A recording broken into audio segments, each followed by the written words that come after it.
এই মোবাইল ফোনের ডিজিটাল মাইক্রোফোনটা আমি 2 পিনে কনভার্ট করব সেটা আমি দেখাচ্ছি আপনাদেরকে।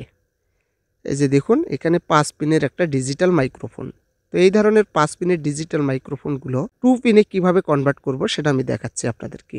এই ধরনের একটা মাইক্রোফোন দিয়ে কিভাবে কাজ করব সেটা দেখাচ্ছি। তো সর্বপ্রথমে আমাকে এটা পরিষ্কার করে নিতে হবে ভালোভাবে। তো আমি পরিষ্কার করে নিচ্ছি এবং লাইনগুলো ভালোভাবে বের করে নিলাম।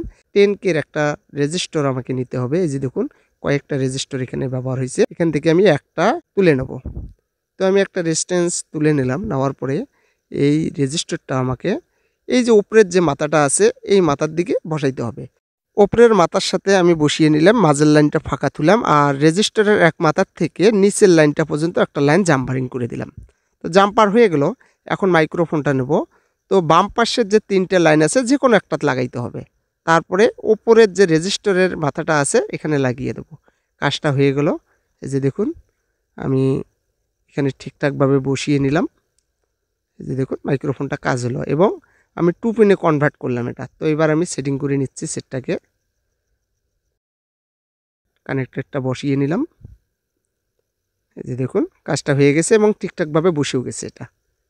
তো আমি এবার সেটিং করে নিচ্ছি মোবাইল ফোনটিকে। দেখতে পারলেন।